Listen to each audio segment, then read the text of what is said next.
Sí, señor magistrado. Efectivamente, el Ministerio Público presentó con fecha 1 de agosto del año 2019 un escrito en el cual solicitábamos a vuestra judicatura para que por su intermedio se corra traslado a la defensa, en el entendido que uno de los escritos por el cual se nos corría traslado y se nos convocaba a esta audiencia, faltaba la página número 11.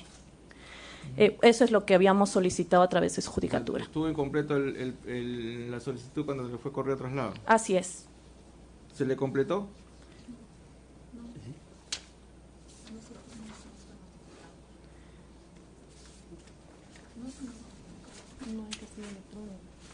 Señor abogado, con respecto a esa omisión. Sí, señor juez, yo recibí el llamado del despacho, se me informó de que uno de los escritos, porque son dos tutelas en realidad, le faltaba la página número 11.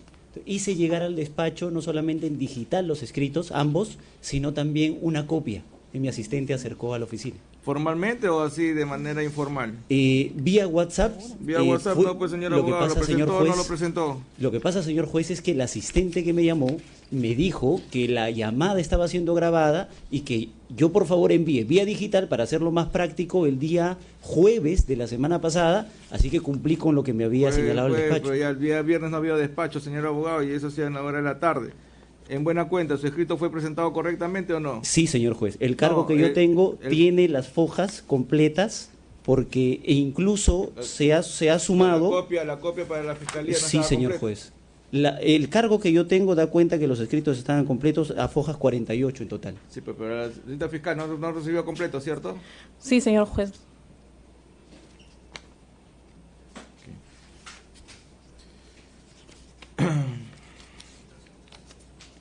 Ok, entonces aún faltaría completar el escrito de una de las solicitudes, ¿no? Son dos, ¿cierto? Son dos, señor juez.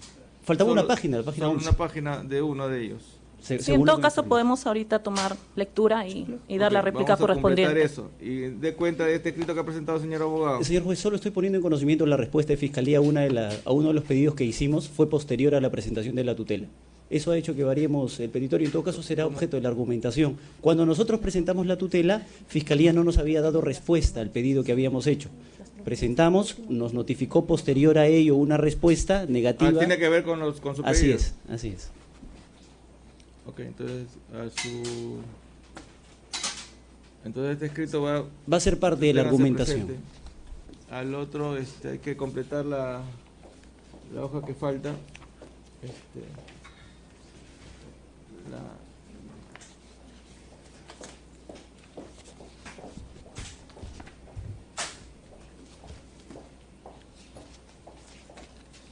página 11. 11, sí.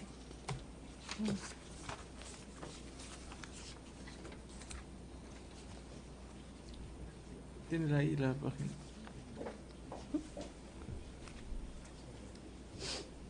Gracias.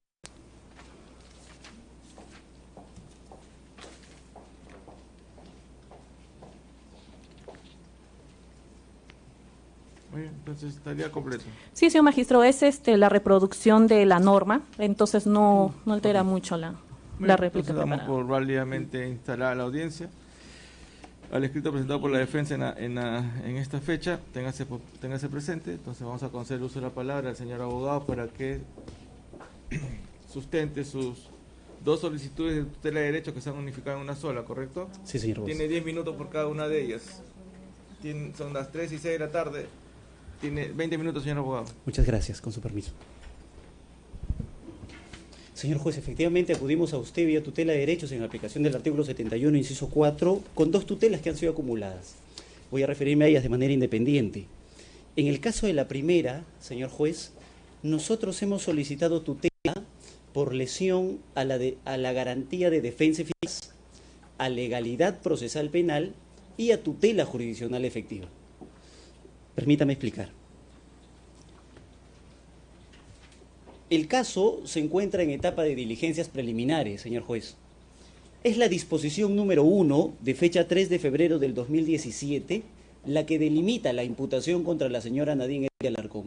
No existe en las disposiciones posteriores ampliación de imputación contra ella ni en delitos ni en lo fáctico. Por eso es que esta es la base de la imputación. En la página 16 de esa disposición número 1 se delimita el hecho número 6 de investigación y dice: intromisión de Nadine Heredia Alarcón para la designación de Leodoro Mayorga como ministro de Energía y Minas y el favorecimiento al empleado de... El resumen de los hechos objeto de imputación, señor juez, siempre hacen referencia a la declaración de un testigo protegido. Dice: el presente hecho tiene como fundamento lo declarado por el testigo en reserva en el desarrollo de la investigación. El párrafo 64 dice: otro aporte que ha sido brindado por el testigo en reserva en la mencionada declaración al hecho es... El punto 65 es otra indicación directa que se desprende de la declaración del testigo. Lo que le quiero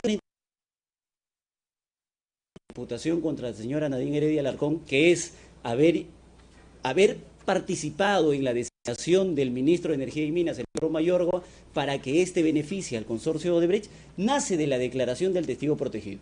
Entonces, lo que nosotros hemos revisado en la carpeta fiscal es que no existe una disposición, señor juez, que establezca cuál es el peligro que existe para la persona, para la vida o para los bienes de ese testigo que hoy Fiscalía protege.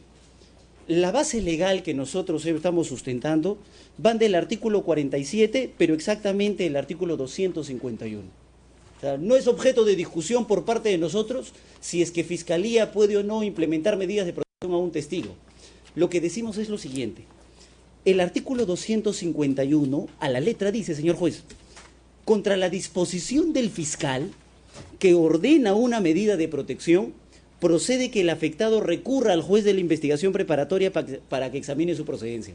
Entonces, nosotros lo que hicimos fue solicitarle a la Fiscalía nos notifique la disposición que establece lo que señala el artículo 247. Es decir, cuáles son la apreciación razonable de un peligro grave para la persona, para la libertad o para los bienes de quien pretenda pararse en ellas, en estas medidas de protección. Entonces, Fiscalía no nos ha respondido a ese pedido, porque cumplimos previamente con el requisito de procedibilidad de solicitar a Fiscalía. Entonces, lo que nosotros decimos es lo siguiente, señor juez: debe existir una disposición que establezca esas razones de la protección al testigo protegido, para que nosotros, teniendo conocimiento de la disposición que ordena la medida de protección, podamos solicitar a su despacho el reexamen de esa decisión. E incluso el código, en el inciso 2 del artículo 251, dice: contra las resoluciones referidas a las medidas de protección que usted tendría que emitir luego de que nosotros le solicitemos el reexamen, procede recurso de apelación.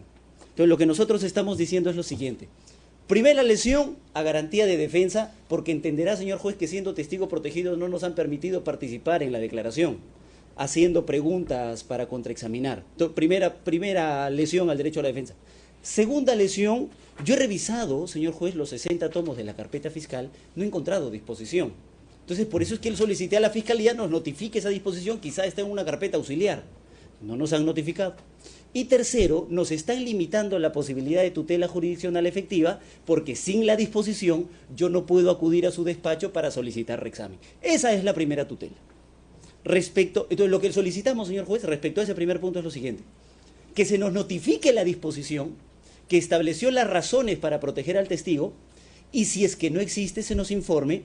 Ya nosotros, teniendo conocimiento que no existe una disposición, acudiremos a su despacho, en otra vía, que no es esta.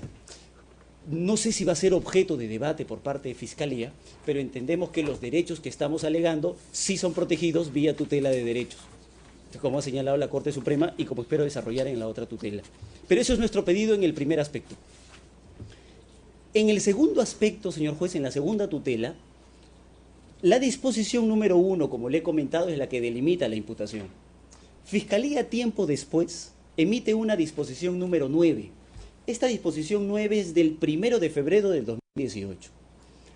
Esta disposición 9 lo que hace es ampliar el plazo de las diligencias preliminares y adecúa el caso a la ley del crimen organizado, porque en ese tiempo ya se había excedido en el plazo Fiscalía sobre el plazo de las diligencias preliminares. Hay todo un debate, no voy a hacer esa reseña, señor juez, pero ya hemos tenido respuesta de la Corte Suprema vía casación 2-2008 La Libertad, 144-2012 Ancash, pero recientemente 599-2018 Lima, y la Corte Suprema dijo que para diligencias preliminares, solo para casos de crimen organizado, el plazo es de 36 meses.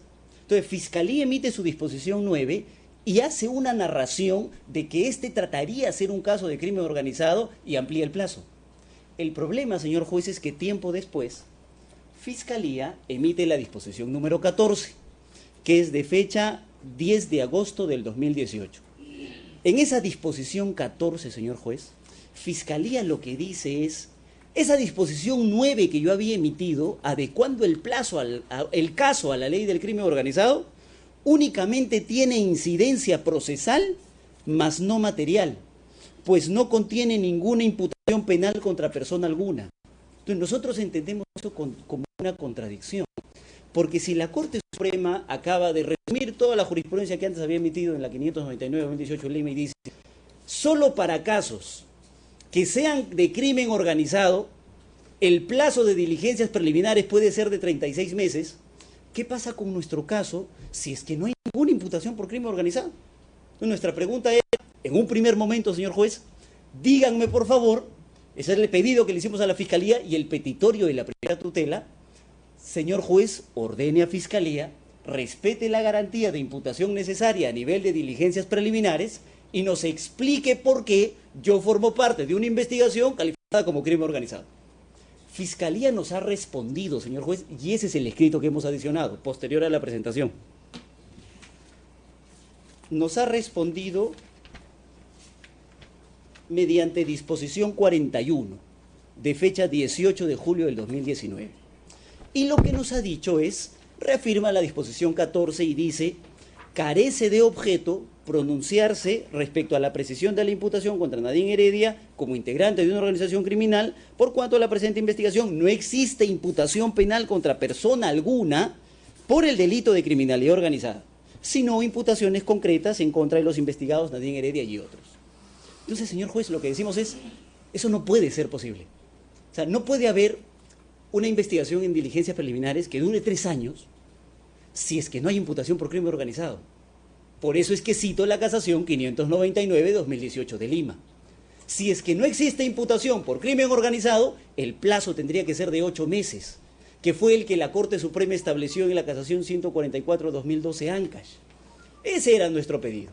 Ahora, cuando Fiscalía nos responde, señor juez, y nos dice carece de objeto, no hay imputación alguna, entonces yo lo que entiendo es lo siguiente, ya no podría venir a reclamarle a usted, ordene a Fiscalía, me dé la precisión de la imputación por crimen organizado, porque ya Fiscalía me ha dicho que no hay imputación por crimen organizado.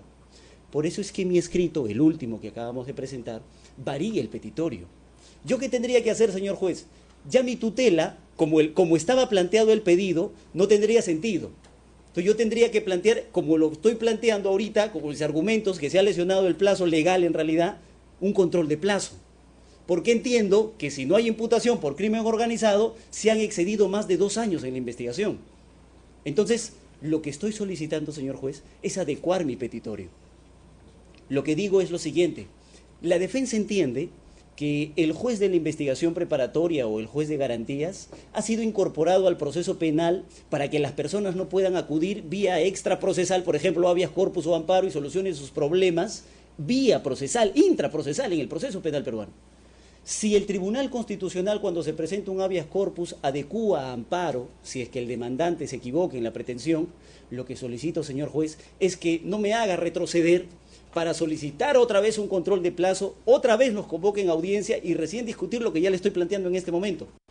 Lo que solicito es, varío mi pretensión, y en este momento declare usted ya excedido en el plazo la investigación, ya que Fiscalía ha reconocido que no existe imputación alguna por ninguna persona por delito de crimen organizado. Eso es nuestro petitorio, señor juez. Sí, señor juez. Vamos a partir con la segunda tutela, con los fundamentos de la segunda tutela que ha expuesto acá el señor abogado. Con su venia, procedo entonces a sustentar la postura del Ministerio Público. En un primer momento se nos convocó pues para una audiencia de tutela dentro del marco, entendemos, pues, del acuerdo plenario 2212, que es el que regula Para comenzar, y como bien lo ha señalado el señor abogado defensor, nuestros hechos están bien delimitados dentro de la disposición número 1, que es la que abre diligencias preliminares contra la señora Nadine Heredia Alarcón, entre otros, y que luego ha sido, gracias a la luz de los actos de investigación, pues ampliado los hechos, ampliado también sujetos procesales mediante sendas disposiciones. Por ejemplo, la disposición número 12, la disposición número 35 y finalmente, una de las últimas, la disposición número 36. Y como bien señala la defensa, remitiéndose a la providencia dada por este despacho fiscal, en ninguna de estas disposiciones nosotros hemos encuadrado, hemos imputado el delito de organización criminal para los imputados en el presente caso. Lo que se ha hecho, como bien señala también la defensa, pues es que mediante la disposición número 9 se adecúa la investigación a lo estipulado en la ley 30.077. Ya tenemos en dos pronunciamientos por parte del Ministerio Público, algunos compartidos por los órganos jurisdiccionales, como es el caso de vuestra judicatura, también señor magistrado. Entendemos que la ley 30.077 tiene dos vertientes, la vertiente material y la vertiente procesal. La vertiente material, pues, que nos procede a señalar cuáles son los fundamentos, ¿no?, respecto a procesal que permite, dado pues requisitos como la complejidad, ¿no?, como la magnitud del daño, como la peligrosidad de los agentes, entre otros. Es de acuerdo a este segundo aspecto subjetivo que este Ministerio Público lo ha hecho suyo en esta carpeta fiscal 12-2017, expediente judicial 3-2017, ¿no?, del mismo año. ¿Y por qué? Porque el legislador entiende pues la complejidad que lleva al Ministerio Público la investigación de esta clase de delitos. En esta investigación, magistrado, se está investigando dos proyectos de concesión, una que del Sur, o denominado Puntur, que se concedió en el año 2008. Es un proyecto que se denomina gobierno del señor Ollanta Humalatazo. Se señala pues que existe irregularidad en ambas concesiones. En ambas concesiones se ha llevado a favorecer finalmente a la empresa Odebrecht. La primera porque generó solamente con un capital de 400 soles, luego hay un aporte de más de 3 millones gracias a una empresa creada en un paraíso fiscal que terminó pues dando directamente la concesión a Odebrecht cuando habían competencias con mucho más competencia, EDF Suez, Energy Transfer, entre otros.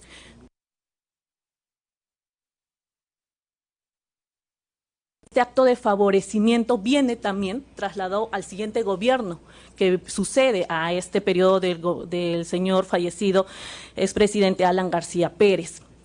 ¿Por qué? Porque también lo que nosotros imputamos es que es la voluntad criminal de la señora Nadine Heredia Alarcón, quien jugó un papel importantísimo. ¿Para qué? Para dirigir no solamente la segunda concesión, sino también, por así decirlo, estancar o paralizar la primera concesión, porque Odebrecht tenía que estar el contrato. Y yo desde el 2008 hasta el 2014, o sea, durante los 2 años, no se ejecuta ninguna fianza, no se hace nada. Y ya para el 2011, cuando ya está en funciones el señor, otra concesión, finalmente sería la misma. Ya tenemos también un informe de Contraloría General de la República que haya sendas irregularidades y muy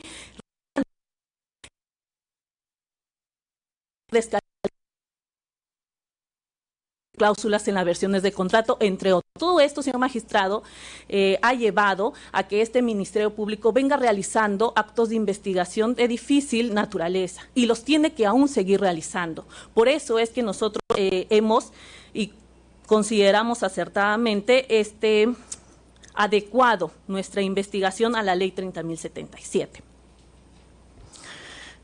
¿Por qué? Porque también se tiene en consideración pues el principio de delimitación progresiva de la imputación, ¿no? Porque en este espacio temporal es que este Ministerio Público va a corroborar específicamente y con precisiones mucho más estudiadas, analizadas, si existe una organización criminal, cuáles serían los roles de cada uno, si han actuado por encargo, quiénes han sido los roles funcionales, los roles prácticos. Y es a resultas de esta investigación que este Ministerio Público va a poder dar una sólida imputación por el delito de crimen organizado.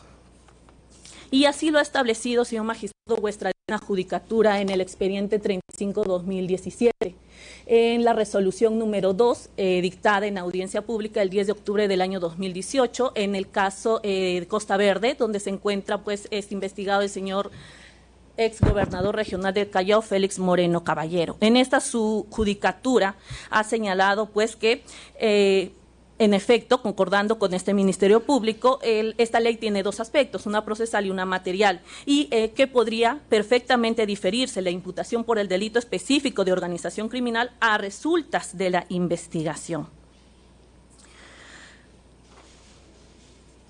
Entonces, señor magistrado, pues vuestra judicatura en ese caso declaró improcedente la audiencia de tutela, por lo que solicitamos también respecto a este extremo, lo mismo, se declare improcedente porque no existe cargo de organización criminal y no menos aún, pues podríamos nosotros aclarar una imputación que no hemos hecho.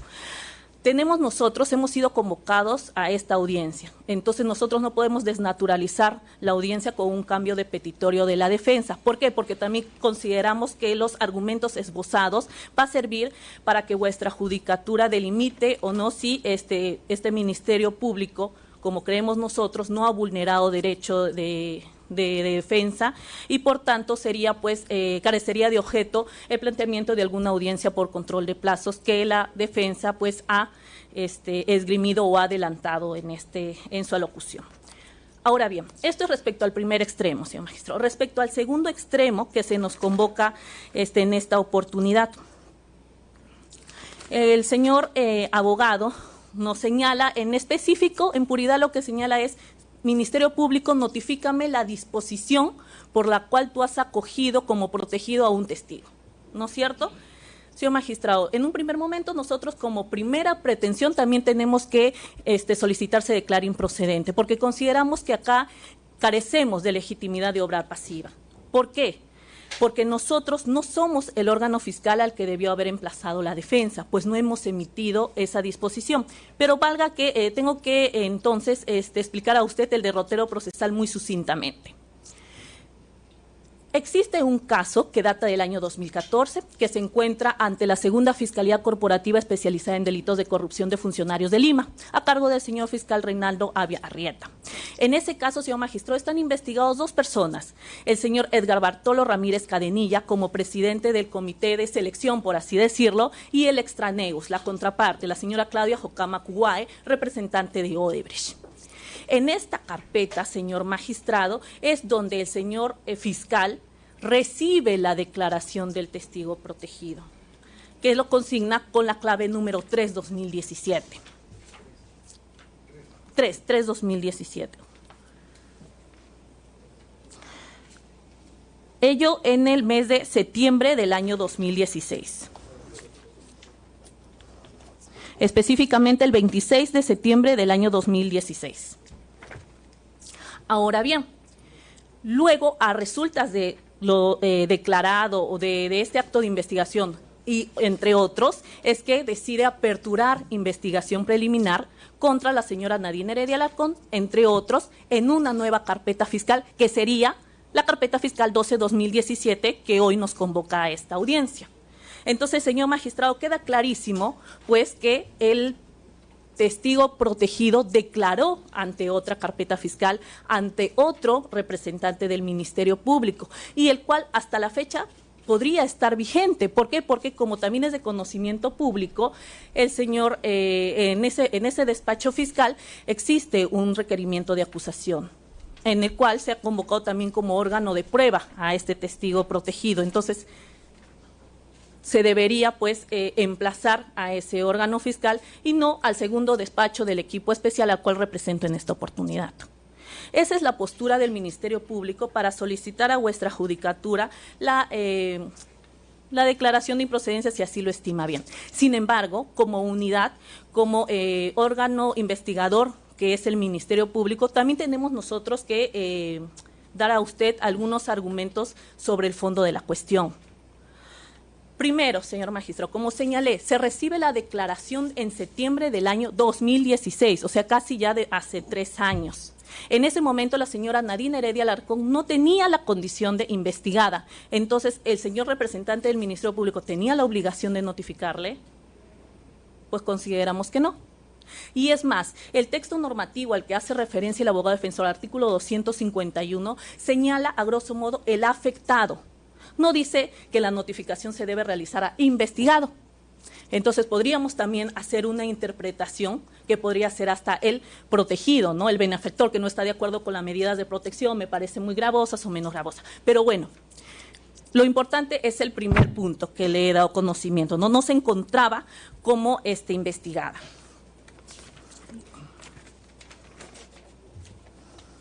Segundo, desde que se apertura diligencias preliminares el 3 de febrero del año 2017, la defensa de la señora Nadine Heredia Alarcón ha sido notificada con cada una de las disposiciones, con esta disposición número 1, en el cual pues se hace alusión justamente al contenido de la declaración de este testigo protegido, y nunca presentó ningún escrito solicitando pues la notificación o el emplazamiento de este acto procesal, ¿no? Entonces, no puede ahora, luego de casi 3 años, realizar la exigibilidad de una notificación.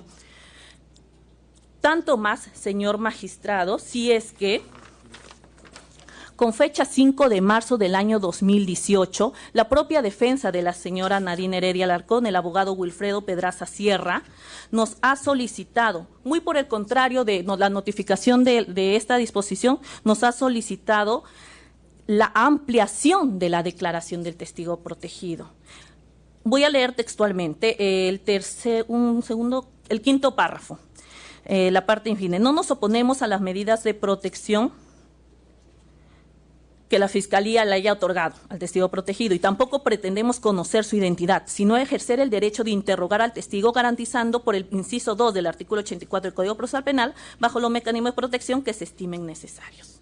¿Y qué hizo el Ministerio Público? Lo cual consideramos acertadamente, pues proveer este escrito mediante providencia número 136 de fecha 6 de marzo del 2018, amparando lo solicitado, señalando que sí se va a tomar la ampliación de la declaración y bríndeme usted el pliego interrogatorio correspondiente.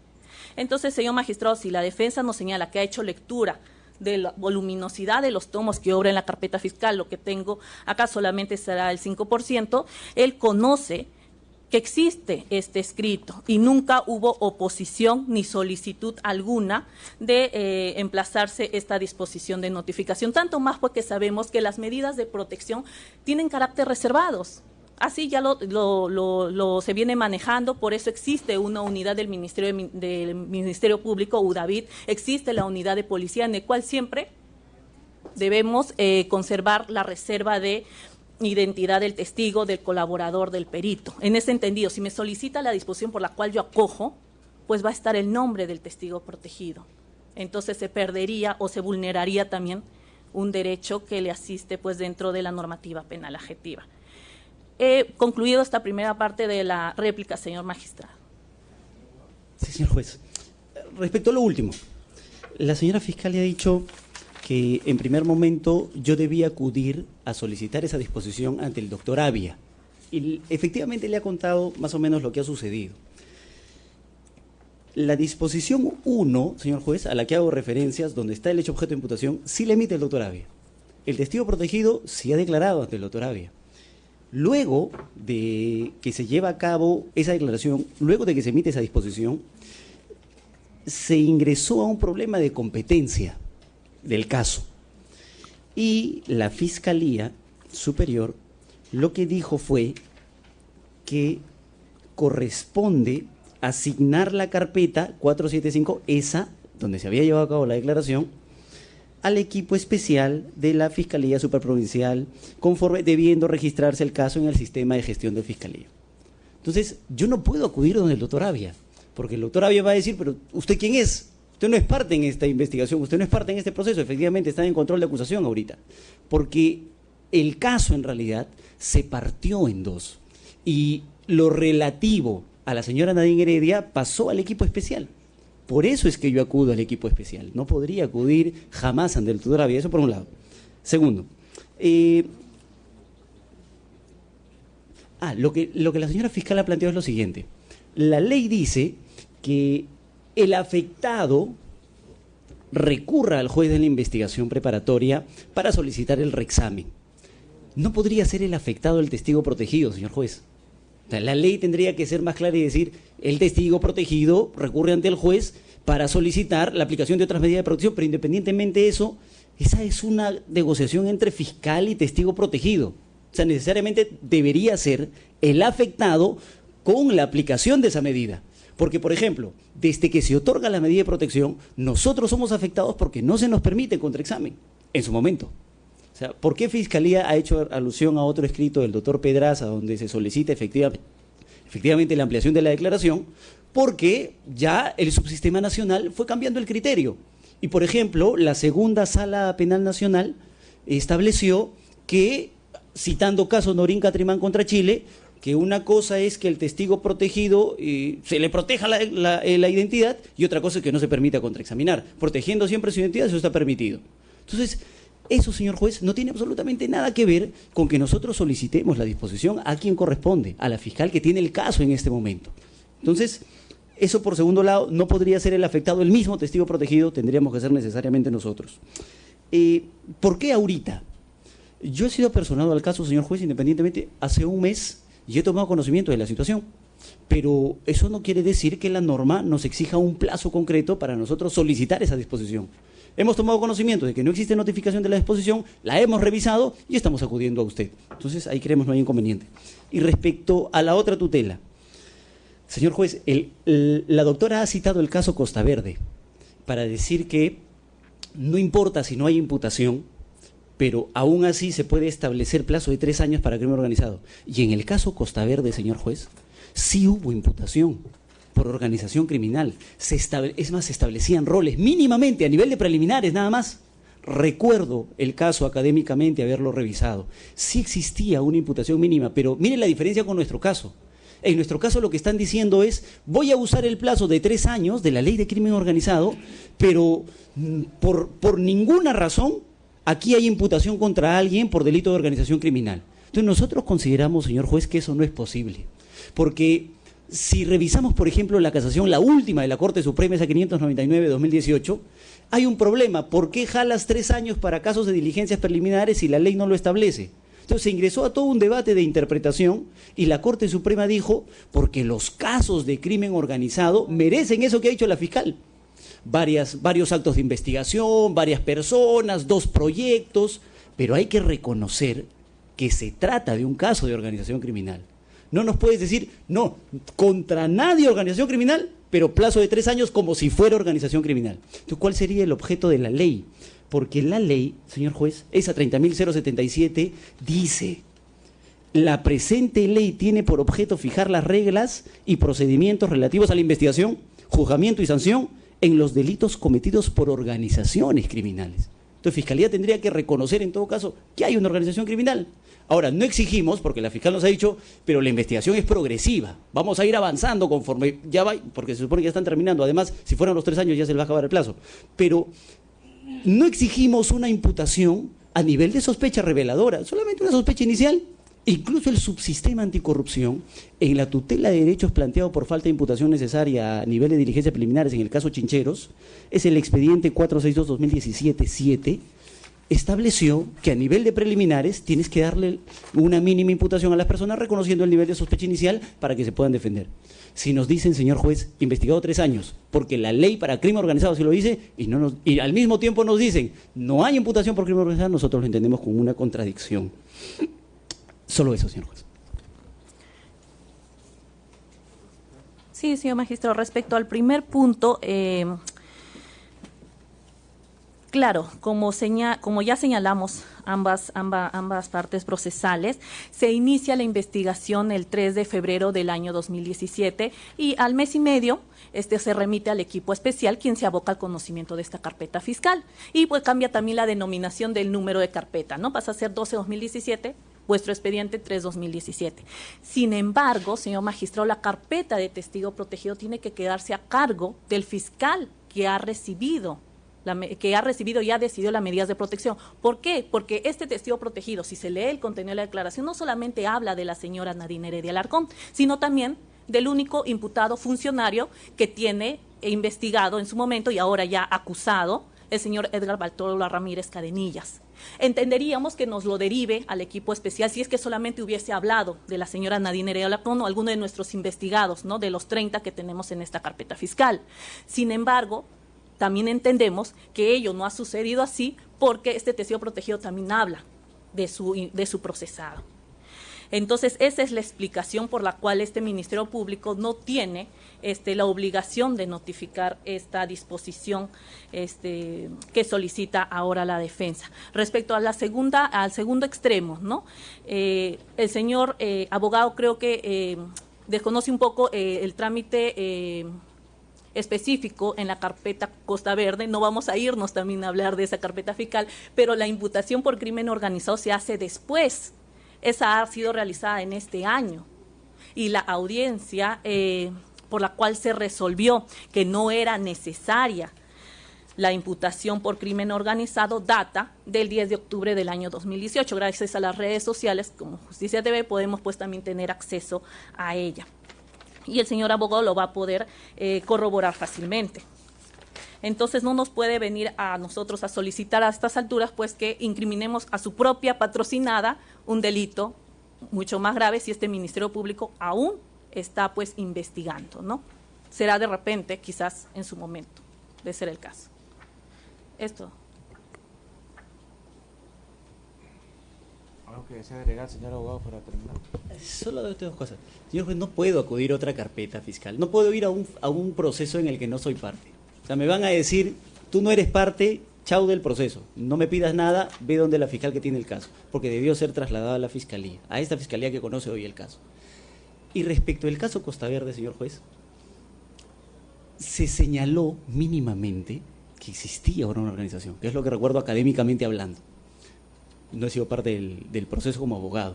Pero, señor juez, es incongruente. ¿Cuál sería el sentido de señalar que existe el plazo de crimen organizado donde no existe imputación por crimen organizado? ¿Cómo podríamos diferenciar ese aspecto sustancial del procesal sin decirle a la persona mínimamente que va a ser investigada 3 años? Entonces, nosotros lo que decimos es, eso no es posible. Mínimamente dile que por lo menos se trata de un caso de esa naturaleza. Señorita fiscal, ¿algo que agregar? Vamos por partes para delimitar el objeto a pronunciarme, ¿no? Señor abogado, con respecto a su primera tutela, es con respecto al testigo protegido, ¿cierto? Sí, señor juez. Lo que usted pretende es que envíe corrección, la Fiscalía le notifique la disposición que estableció tal carácter al testigo de protegido, ¿cierto? Sin la necesidad de conocer la identidad del testigo, claro, por supuesto. Usted quiere las razones. Las razones que establece el código de peligro para su vida, libertad o bienes. Y de tal manera para poder acudir luego revisando en un reexamen. Así es. Ya. Usted entiende que el artículo 251 hace referencia, cuando dice al afectado, al tercero, ¿no?, que es afectado con la declaración. Así es. No, como ha dicho la señorita fiscal al mismo testigo protegido, no. O sea, usted, la interpretación que hace es esa. El afectado viene a ser el tercero. Sí, señor juez. ¿No? Porque, señor juez, si el testigo acude a la fiscalía y le dice, señora juez, voy a declarar solo si usted me da medidas de protección. Entonces, en ese momento la fiscalía le debe decir, correcto, estas medidas de protección te voy a otorgar. Entonces, el testigo debe decir, conforme. Con eso, ahora sí declaro. Porque se entiende que el fundamento es que existe peligro para la persona, la libertad, todos sus bienes. Entonces, ¿cómo podría él, después de haber coordinado con Fiscalía su declaración bajo cierta protección, acudir a usted para ese reexamen, señor juez? No tendría sentido. Claro. Señorita fiscal, sobre ese punto usted lo que sostiene es que la norma no se refiere al tercero, sino al propio testigo. Bueno, es una de las tantas consideraciones que hemos puesto a su Vamos judicatura, por parte, ¿no? porque usted ha presentado varias cosas, tendría que pronunciarme por cada uno, porque cada uno podría dar diferente solución, o improcedente o infundado, dependiendo. Claro. A ese primer aspecto, ¿qué tendría que decir? Bueno, en realidad hemos revisado bibliografía, hemos revisado doctrina jurisprudencial, no está clara la situación, ¿no? El abogado también corroborará ello, ¿no? Entonces es interesante justamente poder ahora crear jurisprudencia vuestra judicatura, ¿no? Podríamos hacer una interpretación benigna para el investigado y considerarlo así, y por eso he dado también mis argumentos en caso si se considerase, ¿no? Okay, en caso se pudiera emitir un pronunciamiento sobre el fondo, también ha dado sus argumentos, sí. ¿Correcto? Muy bien. Sí. Señor abogado, una cuestión que me salta aquí en la vista es ¿por qué vía tutela en este extremo? En el caso del... Estamos en la primera. Ok. En la primera. Allá. En primer lugar, porque no podemos ejercer contradicción contra una decisión que no conocemos. Hay que conocerla primero. Se nos limitaría tutela jurisdiccional efectiva la posibilidad de acudir a su despacho, vía reexamen que establece el código. Entonces, esa sería la garantía lesionada.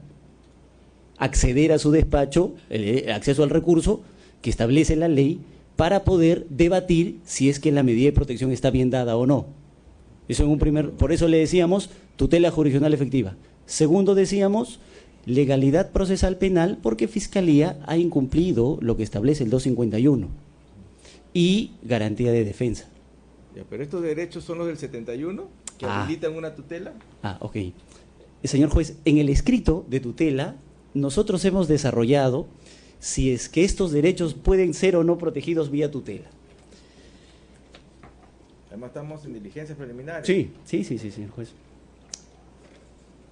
La Corte Suprema e incluso el subsistema anticorrupción va variando el razonamiento, señor juez, porque entiendo que usted lo que me está diciendo es solamente protegemos vía tutela los del artículo 71, inciso 2, que serían los derechos informativos. Nosotros entendemos que eso sería vaciar de contenido la tutela, porque ¿quién acude vía tutela? Porque no se lo llevó al médico legista. O quien acude vía tutela porque no se comunicó a un familiar o a su abogado. Entonces, la Corte Suprema está teniendo variación en el razonamiento. Y lo que hemos citado en el propio escrito, señor juez, es, por ejemplo, el caso del expresidente Pedro Pablo Kuczynski, es el AB 5/2018, inciso 1. La Corte Suprema señala, literal, resulta incorrecto afirmar que la tutela de derechos únicamente se puede plantear cuando se afectan los derechos señalados en el inciso 2 de la citada norma. ¿Qué pasó en el caso? Que alegaban la lesión del derecho, por ejemplo, a juez y fiscal predeterminado por la ley. Y obviamente eso no está en el 71, inciso 2. El juez declaró rechazo liminar, ni siquiera llamó a audiencia. La sala revocó, señor juez, y entraron al fondo del asunto. Entonces, ahí hay un primer pronunciamiento de la Corte Suprema. Es la sala especial, presidida por el doctor Salas. Sí, efectivamente. El subsistema anticorrupción, señor juez, también ha tenido oportunidad, porque la sala presidida por el doctor Ramiro Salinas, en el expediente 39/2018, incidente 4, tuvo el mismo inconveniente. A nivel de diligencias preliminares, le plantearon tutela de derechos porque se habría reaperturado una investigación. Entonces, Fiscalía sostenía no solamente que ese derecho no era objeto de protección por parte de la tutela, sino que además existía una vía específica. Cuando se pronuncian, señor juez, regresando el caso para que el juez aperture la audiencia y el debate de fondo, señala: se establece que una interpretación extensiva y cabal de los incisos 1 y 4 del artículo 71 resulta razonable si se quiere respetar el debido proceso penal, el subsistema nacional, anticorrupción. Y la segunda sala de apelaciones nacional, presidida por el doctor Zaguanay, también, porque ni siquiera se limita a citar el inciso 2, señor juez, cita el artículo 4 y dice: en el numeral 4 del artículo 61, al establecer que el imputado puede acudir ante el juez cuando considere que sus derechos no han sido respetados. Entonces lo que decimos es, el 2 es restrictivo. Cuando se lee el 4 hace alusión a todo derecho consagrado que podría ser protegido vía tutela. Pero podemos aceptar que es un tema en debate, señor abogado. Lo planteamos, señor juez, justamente por eso, ¿no? Nuestro planteamiento es un mecanismo que ha nacido para proteger al investigado que no sirva para limitarlo. Claro, pero si vamos al acuerdo plenario de 2010, el primero que se dicta sobre tutela establece claramente cuáles son los derechos. Pero incluso, señor juez, ya se flexibilizaba, porque recordará usted que ese acuerdo plenario dijo, vía tutela también me excluyen prueba ilícita. Pero lo dijo. Y lo que le estoy diciendo es, mire que va flexibilizando, porque como dice la señora fiscal, hay instituciones que no han sido desarrolladas y hoy lo estamos planteando. Muy bien, me parece bien ese planteamiento, tendría que yo analizar sobre ese aspecto, ¿correcto? Entonces, primero, esa tutela es clara, lo que sí, acá señorita fiscal, lo que me tiene una duda es, el testigo protegido, usted hace referencia como si eso se generase un incidente independiente y que este incidente lo tendría a su cargo todavía el fiscal que dio origen a la investigación. ¿Es así? Así es, señor magistrado, porque O sea, las medidas... Él tendría esta disposición. Sí, las medidas de protección no podrían figurar en nuestra carpeta principal y tenemos el reglamento de UDAVIT, que es la Unidad de Asistencia a Víctimas y Testigos, que nos reglamenta que efectivamente se forme un cuaderno separado. Debería de existir entonces esta disposición, que habría sido dictada por el fiscal Avia. Debe haber una disposición en la cual se acoge un testigo protegido, sí, en todo cuaderno. Ajá. Y se genera un incidente. Sí, sí, para manejarlo con estos especialistas, ¿no? ¿Y eso está en ese reglamento? Sí, se crea la formación de una carpeta, que es de asistencia. Ok, ese es un punto también a ver. Muy bien. En cuanto a la otra tutela, señor abogado, lo que usted dice es, bueno, quedó claro que para usted, partiendo del hecho que la Fiscalía habría reconocido que no existe una imputación concreta por organización criminal, varía su petitorio a establecer una especie de control de plazo, porque ya se habría vencido el plazo, ¿correcto? Sí, señor. Bueno, podríamos discutir si es posible o no, pero bueno, el fondo del asunto está en que la señorita fiscal lo que sostiene es que es perfectamente posible instaurar unas diligencias preliminares basadas en la ley 30.077 sin necesidad de una imputación por organización criminal. Usted sostiene lo contrario. ¿Hay algún pronunciamiento expreso sobre el particular? Nosotros también hemos revisado. No, señor juez. La señora fiscal ha hecho referencia ahora al caso Costa Verde. Por eso yo decía, académicamente he conocido el caso Costa Verde y recuerdo que mínimamente se señalaba que posiblemente existía una organización criminal, unos roles mínimos identificados a nivel de preliminares nada más como sospecha inicial, como manda la sentencia plenaria de 2017, pero en ningún momento se dijo, no, nunca ha sido un caso de organización criminal. Contra nadie hay imputación por organización criminal, pero siempre Fiscalía, perdone que haga alusión a declaraciones públicas, señor juez, pero siempre ha sostenido que existiría una organización criminal. Pero independientemente de eso que es extraprocesal, nosotros decimos lo siguiente: el objeto de protección de la ley, que lo he leído, dice que para investigación, juzgamiento y sanción, esta ley sirve solo para personas que forman parte de una organización criminal. No lo digo para que a mi defendida le digan, ya acá está, tú eres de organización criminal. Sino, señor juez, porque la investigación lleva aproximadamente 2 años y 4 meses. Entonces, si la investigación lleva 2 años y 4 meses y al mismo tiempo Fiscalía dice, no hay una imputación con organización criminal, nosotros consideramos que eso es arbitrario. Porque usted recordará el artículo 344, inciso 2, dice, el plazo de las diligencias preliminares es de 60 días prorrogables por el fiscal. Ese prorrogables por el fiscal fue complementado vía jurisprudencial desde el año 2008, si mal no recuerdo, Casación 2-2008.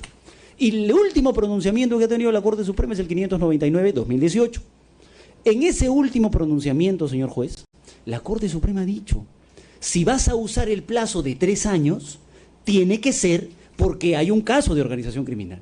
Y como en mi caso no hay de organización criminal, lo acaba de reconocer la Fiscalía, entonces, señor juez, el plazo debe ser el anterior, el del complejo, el de 8 meses. Porque si no, ¿qué problema hay en Fiscalía en reconocer que se trata de un caso de crimen organizado? Y establecer mínimamente las imputaciones y señalar que el plazo es de 3 años.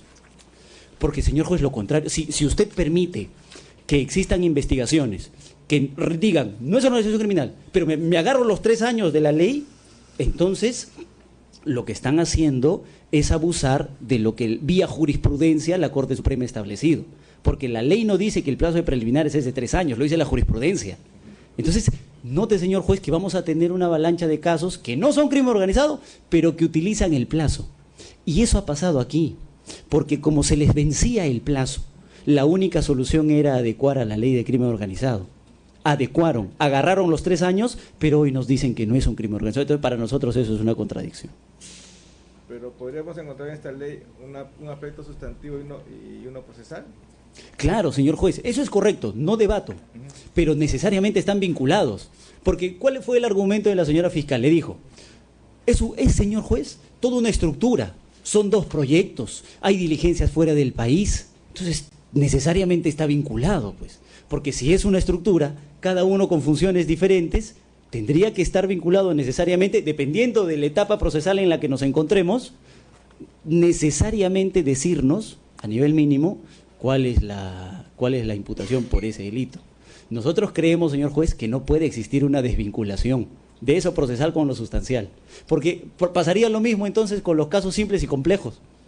O sea, nos dirían, voy a agarrar el plazo complejo, pero en realidad esto es una investigación simple, nomás porque no hay muchos investigados o porque no hay muchos actos de investigación que realizar, pasaría lo mismo.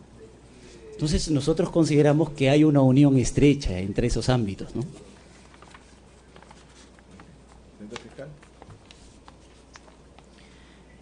Sí, señor magistrado, nosotros sí nos vamos a mantener la postura que ya ha sido esbozada en esta audiencia como en otras audiencias públicas y consideramos que esta ley no solamente aborda el tema material, aborda los criterios que debemos tener en cuenta para considerar el artículo de 317, crimen organizado, sino también que nos faculta, nos posibilita expresamente al Ministerio Público, dada la cuestión también mediática que se viene viviendo en el país, ¿no? Y la complejidad tanto de una investigación como el de esta naturaleza, en el cual, como he podido desarrollar brevemente los fácticos, señor investigado, se necesitan pericias técnicas, pericias de reservas de gas, pericias de ductos, es decir, son conocimientos que se tienen que no se van a poder agotar en el plazo brevísimo que nos dan pues una investigación compleja. Entonces consideramos que sí, legalmente hemos podido adecuar esta investigación a los plazos que la ley propiamente nos faculta. Okay. Señor magistrado, aprovecho una tingencia. Cuando me preguntó la clave del testigo protegido que hace alusión, quisiera darlo el nombre, la clave completa, clave TR-01-2FP-CECF-2016. También ha sido convocado como testigo en el requerimiento acusatorio que obra en nuestra carpeta fiscal en el otro despacho fiscal. Por eso es que sostenemos que ahí se continúa aún vigentes. Okay. Bueno, vamos a terminar. Había un punto con respecto a la primera tutela de testigo protegido, ahora que me ha hecho mención. A ese escrito que presentó la defensa, pediría que me deje unas copias. He traído para usted y para la defensa. Okay. Para tomar en cuenta. Esa es, señor juez, de la imputación. La respuesta de Fiscalía. No, cuando Fiscalía hace mención que la defensa de su patrocinada anteriormente había incluso pedido la ampliación del testigo y no habría hecho ninguna mención con respecto a esto que hoy nos convoca en audiencia. Solo eso.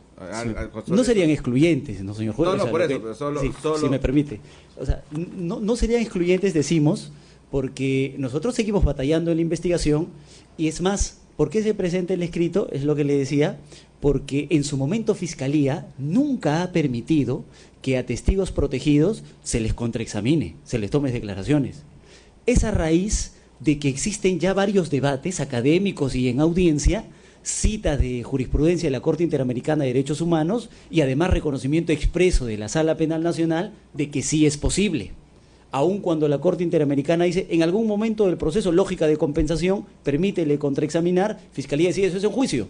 La Sala Penal Nacional, la segunda, señaló que es posible cuidando las formas. Entonces, nosotros seguimos batallando, seguimos solicitando la ampliación incluso, pero eso no es obvio, señor juez, para reclamar lo que la ley establece sin un plazo, ¿no? Pero siempre, como ha hecho referencia, sí. Está ahí en escrito, para verlo. Y está la providencia respectiva por el cual amparamos lo solicitado por la defensa. Muy bien. Bien, entonces, pensé resolver acá, pero voy a resolver por escrito. Así que voy a hacerlo por escrito y debido a unos temas que se han tocado, vamos a resolver por escrito y la decisión se la notificaré oportunamente en sus casillas electrónicas. ¿Correcto? Siendo las 3:57, se da por cerrar la presente estación radio y video. Por culminada la presente audiencia. Buenas tardes, gracias.